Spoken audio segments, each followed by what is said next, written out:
Welcome to lesson 2.5, estimating products. So why do we sometimes round numbers? Well, one reason we round numbers is to help make them easier to work with.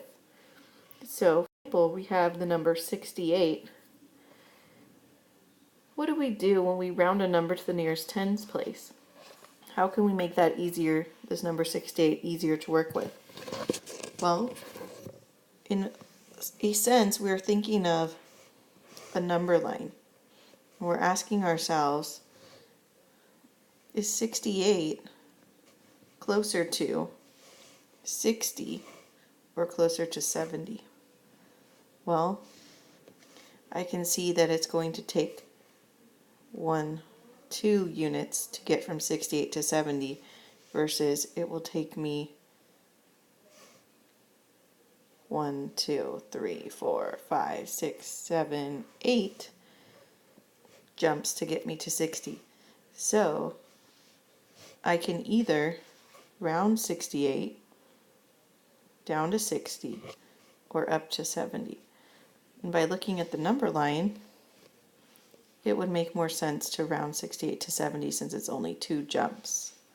So what am I doing? I'm basically adjusting the number so that it's to its closest place value, either the number that is less than or greater than it on a number line.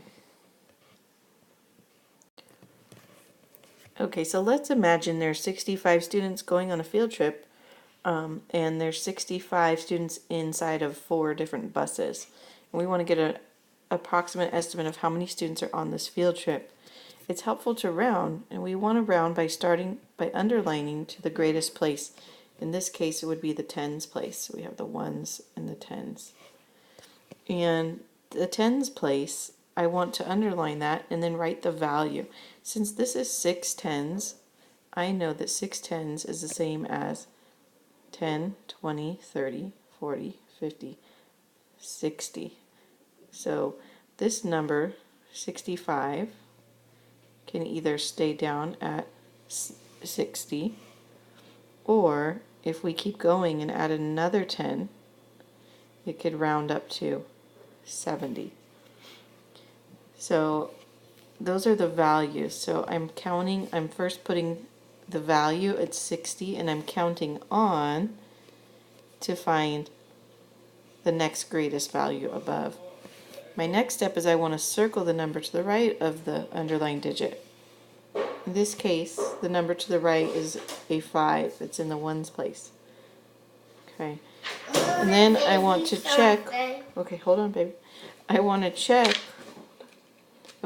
to see if the 5 is on my chart going to tell me to round up or to round down. Wow. Okay, hold on. Mommy's teaching right now. So the 5 is going to tell me to round up because it's 65. I'm going to round up to the greater place value. In this case, the greater one is 70 when I round up. So then I can multiply 70 times 4. And that's me. Yeah. 4, you're 4 years old, huh, Maddie? Yeah. So I'm going to multiply 70 times 4, and I know 7 times 4 is 28, and I can add back the 0. So when I'm rounding this, a good estimate is that there's 280 students on the bus. I can also find the exact answer by multiplying 65 times 4, which is my daughter Maddie's age, and I know 5 times 4 is 20. 6 times 4 is 24, plus 2 new 10s, 25, 26. So my exact answer would be 260. So my estimate is close to this exact answer. 280 is pretty close to 260, a little bit greater actually. Okay, finally we can use a rectangle to show estimation. In this case, it's asking us to look at the rectangle that represents 5 times 57. So I only want to look at the top rectangle since it shows 57. The bottom one is not showing 57. Is 5 times 57 closer to 5 times 50 or 5 times 60? So zeroing in on this top rectangle, when I look at this, it's representing the entire rectangle would represent 60. And then 57 is represented as 50 plus 7, so it stops here before the dotted line. So as I'm looking at it, is 7 close to making a new 10? Well, yes, because we only need about 3 more units to get to 10. If you think about it again on a number line, I have the number 57, and I'm asking myself, is it closer to 50 or closer to 60? Well, I can count the jumps again. So if it's closer to 50, it would be 1, 2, 3, 4, 5, 6, 7. Oh, that's not very close. Or is it closer to 60? 1, 2, 3. So yes, 3 is a much shorter distance when I'm thinking about it. There's a shorter distance from here to here because it's only 3 units. So I would say that 5 times 57 is not closer to 5 times 50, but it's closer to 5 times 60 as my answer. And then it asks, is 5 times 57 closer to 250 or 300? Well, in order to solve this, I need to actually multiply. So 57 times 5 would be 5 times 7, which is 35. And then 5 times 5 is 25, plus 3, 26, 27, 28. That gives me 285 for the actual answer. Okay, and it wants to know, is that closer to 250 or 300? Well, if I multiply the estimate, 5 times 6 is 30, add the 0. Looks like it's rounding up. It's going to be closer to 300 than it is to 250. So my answer would be 5 times 60, and it would be 300.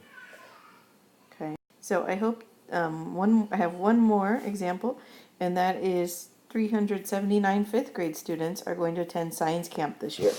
The dining hall has 38 tables with 8 chairs at each table.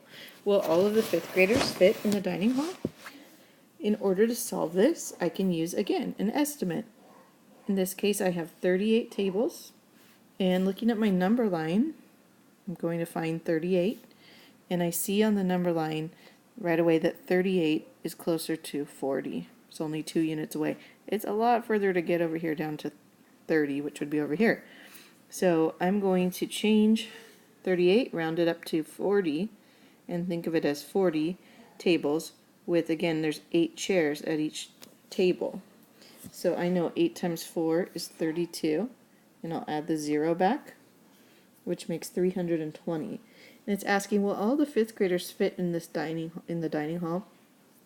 And so again, there's 379 fifth graders, and I have 320 seats available for them.